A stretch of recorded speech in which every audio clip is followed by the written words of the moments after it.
और रूस और यूक्रेन के जंग को लेकर आज की सबसे बड़ी खबर यह है कि रूस के न्यूक्लियर प्लांट पर, यानी कि यूक्रेन के न्यूक्लियर प्लांट पर रूस ने अटैक किया है, जिससे हड़कंप मच गया है। रूस के एर्नगोदर में ज़पोराजिया में ये न्यूक्लियर पावर प्लांट स्थित है, जहां पर रशियन आर्मी द्वारा हमला किया गया है। और इस हमले के बीच चिंता की बात यह है कि प्लांट में आग लग गई है। हालांकि आग पर अभी तक काबू पाया नहीं जा सका है। जो यूक्रेनियन फायर फाइटर्स हैं वो वहीं पर मौजूद हैं, लेकिन रूसी सैनिक उन्हें आगे बढ़ने नहीं दे रहे हैं और चारों तरफ से पावर प्लांट को घेर लिया है। और ऐसे में अगर किसी रिएक्टर में ये आग लगती है तो समझिए ये एक बहुत बड़ा हादसा हो सकता है। हमले के बाद पूरी दुनिया में हड़कंप जरूर मचा हुआ है। एटॉमिक एनर्जी एजेंसी, राष्ट्रपति जो बाइडेन, इसके अलावा ब्रिटेन के प्रधानमंत्री बोरिस जॉनसन समेत तमाम यूरोपीय देशों ने इस पूरे मामले में चिंता जताई है। और यूक्रेन का आरोप है कि हमले के बाद पावर प्लांट में लगी आग बुझाने पहुंची फायर ब्रिगेड की टीम को रूस के सैनिकों ने अंदर घुसने नहीं दिया। इस हमले ने पूरी दुनिया में, खासकर यूरोप में, चिंता इसलिए बढ़ा दी है क्योंकि अगर यहां से रेडिएशन बढ़ता है, यानी कि कोई भी अगर न्यूक्लियर पावर प्लांट का हम जो जिक्र कर रहे हैं, अगर रिएक्टर से रेडिएशन शुरू होता है तो वो बहुत बड़ा कैटास्ट्रॉफी हो जाएगा। लेकिन आग पर फिलहाल आपको बता दें कि काबू बताया जा रहा है कि पाया गया है। यूक्रेन के विदेश मंत्री ने कहा है कि रूस के सैनिक चारों तरफ से न्यूक्लियर पावर प्लांट पर हमले कर रहे हैं। हालांकि प्लांट के सभी रिएक्टर बंद कर दिए गए हैं, सिर्फ और सिर्फ एक रिएक्टर अभी भी चालू है, बाकी जो 4 रिएक्टर्स हैं उसे बंद करके रखा गया है।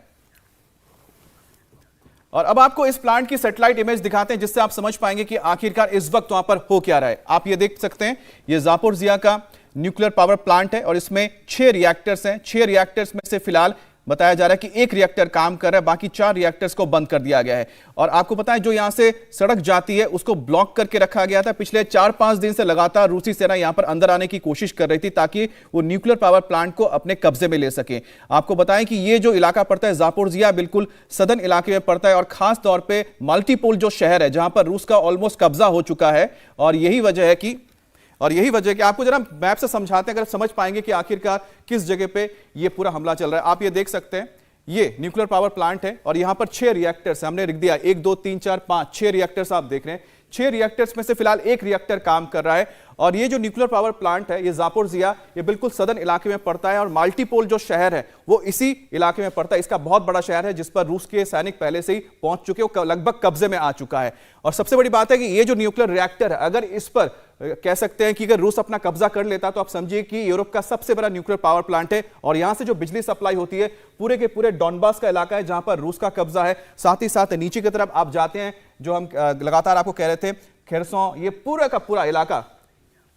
चलो आपको एक तस्वीर दिखाते हैं, आपको अब दिखाते हैं तस्वीरें, जिससे आप समझ पाएंगे ये प्लांट कैसा दिखता है। जो हम जिक्र कर रहे थे कि यहाँ पर 6 रिएक्टर्स हैं, आप देख सकते हैं, ये जो आपको अलग अलग दिख रहे हैं ये वो रिएक्टर्स हैं और ये पूरा का पूरा वो पावर प्लांट है जिस पर इस वक्त कब्जा करने के लिए लड़ाई चल रही है। हम कह सकते हैं कि अंतिम लड़ाई चल रही है।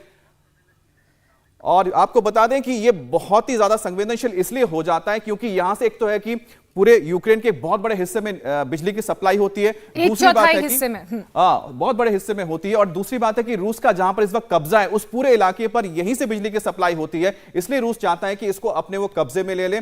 और दूसरी बात है कि अगर यहां पर जरा सा भी लीकेज होता है, किसी भी रिएक्टर से अगर रेडिएशन लीक होता है तो बहुत बड़ा यहां पर हादसा हो सकता है, जैसा कि चेरनोबिल में हुआ था। बिल्कुल 1986 का अमित जिक्र कर रहे हैं, जब चेरनोबिल में रिएक्टर 4 में ये धमाका हुआ था, जिस कारण बहुत बड़ी त्रासदी हुई थी। अगर यहां पर किसी रिएक्टर में आग लग जाती है तो समझिए उससे 10 गुना ज्यादा बड़ी ये त्रासदी होगी। न्यूक्लियर पावर प्लांट पर हमले को लेकर चिंताएं यही कारण है कि लगातार बढ़ रही हैं, लेकिन अभी तक किसी तरह के नुकसान की कोई खबर सामने नहीं आई है। इंटरनेशनल एटॉमिक एनर्जी एजेंसी यानी कि IAEA ने यह बयान जारी करके कहा है कि अभी तक किसी भी तरह का कोई रेडिएशन यहां से नहीं दिखा है। इसका मतलब यह साफ है कि हवाई हमले का असर, जो शेलिंग हुई है यहां पर, उसका असर किसी तरह से प्लांट पर नहीं हुआ है, रिएक्टर्स पर नहीं हुआ है। IAEA लगातार यूक्रेन के संपर्क में बना हुआ है और हर तरह की आशंका को दूर करने की कोशिश लगातार जारी है। और ज़ापोरिज़िया न्यूक्लियर पावर प्लांट में हमले के बाद यूक्रेन के राष्ट्रपति जेलेंस्की ने एक इमरजेंसी एड्रेस यानी कि मैसेज दिया है और इस वीडियो में जेलेंस्की ने रूस से एक बार फिर से सीज फायर करने को कहा है। तो आप देख सकते हैं कि एक बहुत बड़ी घटना है, क्योंकि सबको इसी बात की चिंता है कि अगर ये न्यूक्लियर पावर प्लांट अगर रूस के पास चला जाता है तो उससे यह हो जाएगा कि एक बहुत बड़ा जो हिस्सा जहां पर बिजली की सप्लाई होती है यूक्रेन की, वो तो बंद हो जाएगी। लेकिन खुदा ना खास्ता अगर लड़ाई के दौरान इसको कोई डैमेज हो जाता है तो उससे जो एक से कह सकते हैं कि कैटास्ट्रोफी होगा वो बहुत भयानक हो जाएगा। बिल्कुल। न्यूक्लियर प्लांट पर हमले के बाद जो बाइडेन अमेरिकी राष्ट्रपति ने भी अपील की है। जेलेंस्की ने अमेरिकी राष्ट्रपति जो बाइडेन से बात की। जो बाइडेन ने भी तुरंत रूस से प्लांट के कैंपस में लगी आग पर काबू पाने में बाधा नहीं डालने की अपील की है। और इंग्लैंड के प्रधानमंत्री जॉनसन ने आज सुबह सुबह यूक्रेन के राष्ट्रपति व्लादिमीर जेलेंस्की से बात की और प्रधानमंत्री जॉनसन ने कहा कि राष्ट्रपति पुतिन की कार्रवाई अब पूरे यूरोप की सुरक्षा के लिए खतरा पैदा कर सकती है। ब्रिटेन यह सुनिश्चित करने के लिए तैयार है कि हर संभव प्रयास करेगा और हालात को बिगड़ने नहीं देगा। तो आपको हम वो तस्वीर दिखा रहे हैं, जोशना बताइए। बिल्कुल अमित, ये वही न्यूक्लियर प्लांट की तस्वीर है जहां पर आग लगी है। हालांकि राहत की बात यह है कि अंदर की तरफ ये आग नहीं है, उस एरिया में जरूर है लेकिन बाहर की तरफ है। न्यूक्लियर रिएक्टर्स और पावर प्लांट से ये दूर आग लगी हुई तस्वीरों में नजर आ रही है। एक बिल्डिंग भी हमें यहाँ पर दिख रही है। बताया यह जा रहा है कि लगातार जब यहाँ पर देख रहे हैं आपकी यहाँ पर वो दागे जा रहे हैं, यहाँ पर आप देख सकते हैं कि रॉकेट्स दागे जा रहे हैं। हाँ। और ये रॉकेट से बताते हैं कि जो वहां पर एडमिनिस्ट्रेटिव बिल्डिंग है उसको नुकसान पहुंचा रहे हैं, जिससे कि वहां पर ऑफिशियल्स हैं वो इसको खाली नहीं कर रहे हैं। और यही वजह है कि एडमिनिस्ट्रेटिव जो ब्लॉक्स हैं उनको टारगेट करके आगे उनको कब्जा करने की कोशिश की गई है। और जापोरिजिया के न्यूक्लियर पावर प्लांट पर यह रूस का हमला दरअसल एनहोर्दर पर कब्जे की जंग है। यह तस्वीर जो हम आपको इसलिए बताना चाहते हैं, पिछले 4-5 दिन से ये जो इलाका था, यानी कि सड़क देख रहे हैं हाईवे, ये सीधा आपको इस प्लांट तक लेकर जाता है।